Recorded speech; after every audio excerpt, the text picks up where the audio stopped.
நிச்சயம். 200க்கு மேல் நாம் வெற்றி பெறுவது லட்சியம்.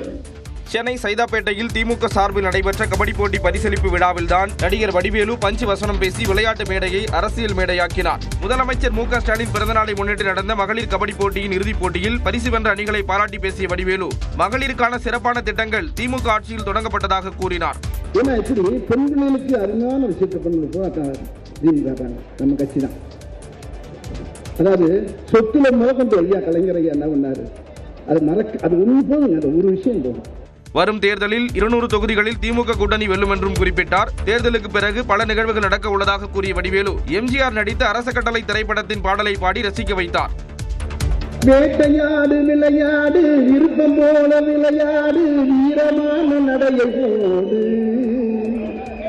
வேட்டையாடு விளையாடு விருப்பம் போல விளையாடு வீரமான நடையை போடு.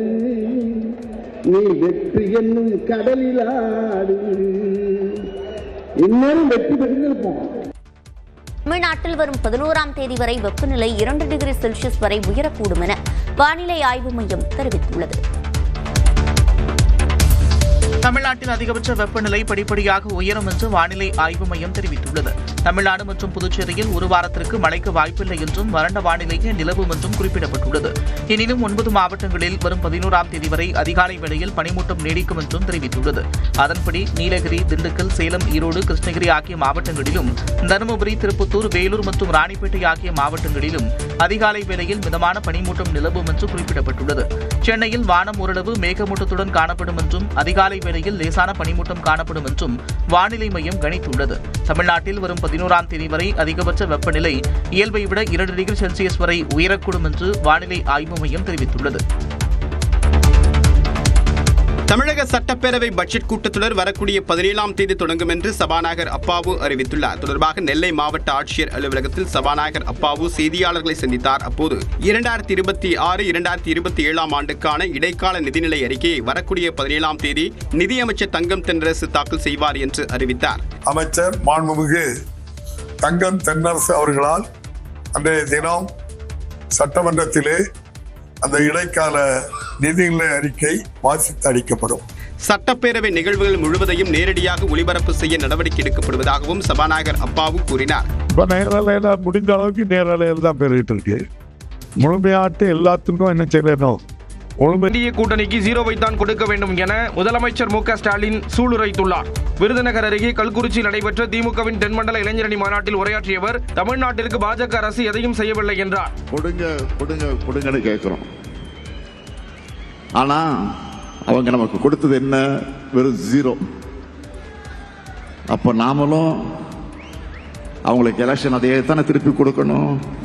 பாஜக மட்டுமில்லாம ஒட்டுமொத்தமா என்டிஏ கூட்டணியும் 2024 நாடாளுமன்ற தேர்தல் போலவே சட்டமன்ற தேர்தலையும் 0 ஆகணும். பட்ஜெட்டில் தமிழ்நாட்டுக்கு மத்திய அரசு ஈரத்துண்டை தான் தந்துள்ளது என்றும் சாடினார். தமிழ்நாடு தான் சூப்பர் ஸ்டார் ஸ்டேட். அனைத்து துறைகளையும் தமிழ்நாடு முன்னேறி இருக்கு. இப்படி எல்லாத்திலையும் நாம நம்பர் 1 இருந்தாலும் பட்ஜெட்னு வந்துட்டா நமக்கு ஒண்ணும் கிடையாது. இந்த ஆண்டு தேர்தல் மனசுல வச்சாவது ஏதாவது எலெக்ஷன் ஸ்டண்ட் பண்ணுவாங்கன்னு நம்ம எதிர்பார்த்தோம். கடைசியில் அதுவும் இல்லை. வழக்கம் போல ஈரத்துண்டுகள் தான். 7வது முறையாக திமுக ஆட்சி அமைப்பது உறுதி என்றும் முதலமைச்சர் தெரிவித்தார். அதிமுக பொதுச் செயலாளர் எடப்பாடி பழனிசாமி தற்போது பாஜகவின் கிளை செயலாளராக மாறிவிட்டதாக விருதுநகர் மாநாட்டில் பேசிய முதலமைச்சர் மு க ஸ்டாலின் கடுமையாக விமர்சித்துள்ளார். எடப்பாடி பழனிசாமி இப்ப முழுசா என்டிஏ பழனிசாமியாக மாறி இருக்கிறார். நானும் ரவுடி தான் அப்படின்னு சொல்ற மாதிரி மைக்கு முன்னாடி வந்து நின்னுக்கிட்டு நான் தான் கூட்டணிக்கு தலைமைன்னு சொல்லிட்டு இருக்காரு. சொல்லல, புலம்பிக்கிட்டு இருக்கிறாரு. தனக்கு பதவி கொடுத்தவரையே கட்சியில் இருந்து நீக்கியவர் எடப்பாடி பழனிசாமி என சாடினார். போன எலெக்ஷன்ல பாத்தீங்கன்னா எல்லாரும் பிரிஞ்சு நின்னாங்க. இப்போ அதுல பாதி பேர் பாஜக கூடவே திரும்ப வந்து சேர்ந்துக்கிட்டு இணைஞ்சிட்டாங்க. இப்போ இவங்க மொத்தத்துல மக்கள் நலனுக்காக கூட்டணி நடத்தல.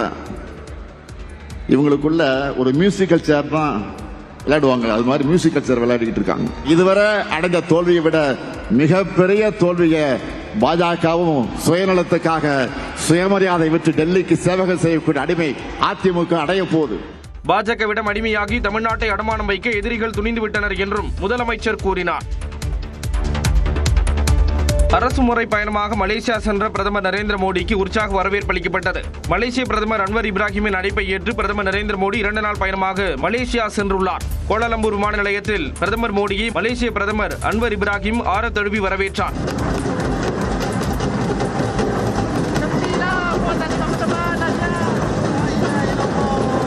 பின்னர் இருவரும் ஒரே காரில் பயணித்து விழா அரங்கிற்கு சென்றனர். அங்கு புலம்பெயர் இந்தியர்கள் பிரதமர் மோடியை வரவேற்றனர். தொடர்ந்து 800 கலைஞர்கள் அரங்கேற்றிய கண்கவர் கலை நிகழ்ச்சியை கண்டு ரசித்தனர்.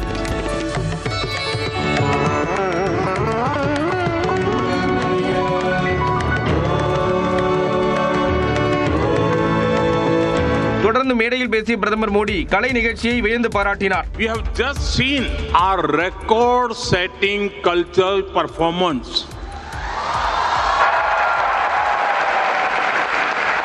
800 dancers in perfect harmony. பல ஆண்டுகளுக்கு இந்நிகழ்ச்சி நினைவு கூறப்படும் என கூறி கலைஞர்களை வாழ்த்தினார்.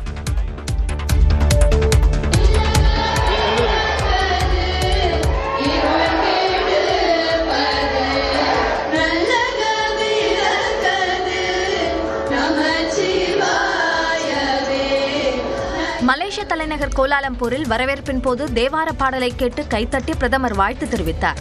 இதேபோல பரதநாட்டியம் உள்ளிட்ட நடன கலைஞர்களையும் பொம்மலாட்ட கலைஞர்களையும் பிரதமர் பாராட்டினார்.